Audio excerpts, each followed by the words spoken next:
Namen des Vaters und des Sohnes und des Heiligen Geistes. Amen. Amen. Please be seated. Good morning.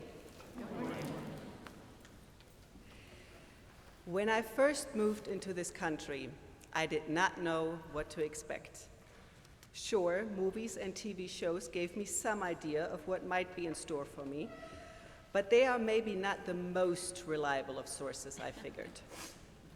For example, I really did not believe that fraternity houses and frat parties were a thing, and it turns out I was really wrong about that.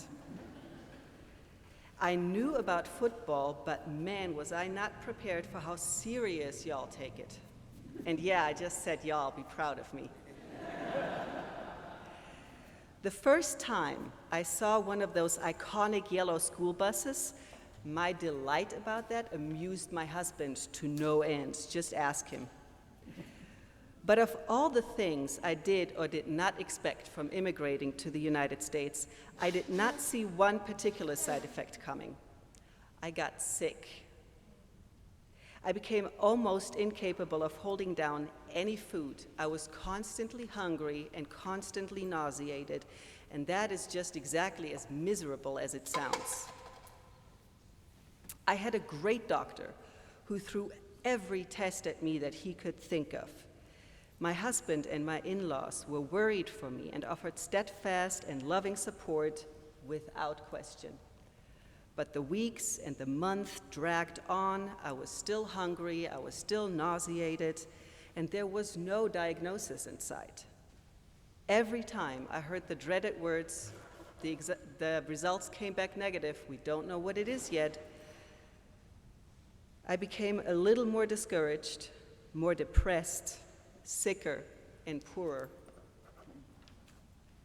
Finally, after a little over a year, a diagnosis did happen, and I was helped. I had something my doctor called irritable bowel syndrome. Now, if you ask me, I think it's the diagnosis you get when there is no other diagnosis available.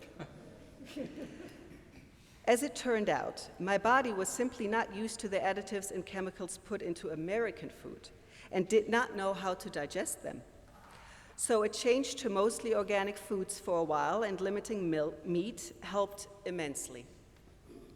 Nowadays, my digestive system is used to the United States, of course, but I still remember the first meal I ate without feeling hungry, without feeling nauseated, and it is a memory I will treasure forever. It was a great feeling to eat without abandon. One short year I was sick, one, and I was loved and supported throughout the whole ordeal. Our woman in the gospel today was not so lucky. The text tells us that she was sick and bleeding for 12 years. 12 years of pain, bleeding, and worrying. 12 years of getting more discouraged, more depressed, sicker, and poorer. And unfortunately for this woman, a woman bleeding is considered unclean in ancient society. Being sick with bleeding would make her even more so.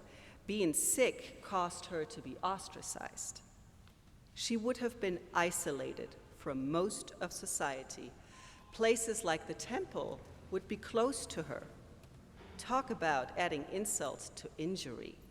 For 12 years.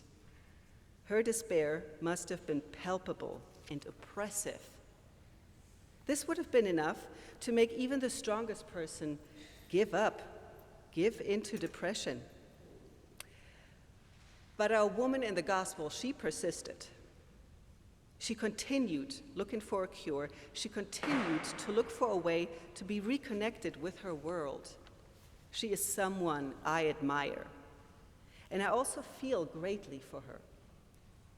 And she makes me wonder, why do we harm one another so? She was already sick, already at her lowest, and societal rules added insults to her injury by claiming she was now unclean. She was not to be around the acceptable elements of society, lest they become unclean. Her weakness, her disease, was used to injure her further instead of helping her. Why is that? Why do we harm the weakest members of our society? Are we scared that their weakness may be contagious? After all, human beings are hardwired for survival. That is why we find strength in numbers, we support our children, and pass along knowledge like which foods are safe to eat. However, it is also why we exclude one another.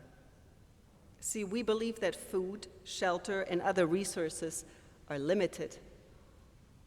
We operate from a paradigm of scarcity. If there is not enough, we must make sure that we ourselves have enough. We are hardwired for survival. Unfortunately, we do that by prohibiting others access. To do this in the easiest way possible, the people we choose to keep resources from are the weakest members of society. I wish this was not so, but there is no sense in denying this awful truth. Human history is pockmarked with examples of when we have ostracized and taken advantage of the weak. Our paradigm of scarcity frightens us into harming one another so.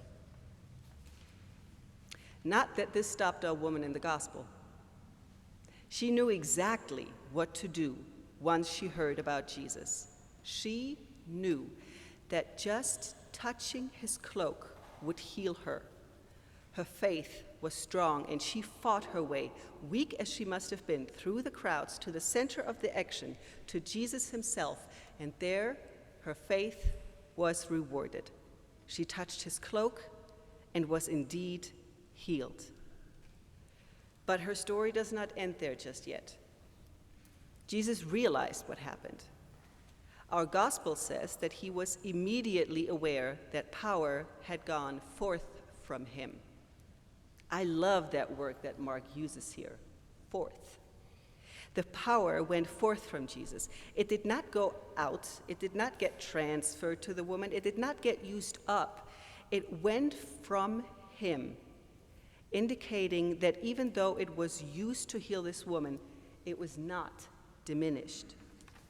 Upon realizing what happened, Jesus wants to know who it was that touched him in such a manner that caused his power to go forth from him. And now Jesus finishes the healing that her touching his cloak began. He tells her, "Daughter, your faith has made you well. Go in peace and be healed of your disease."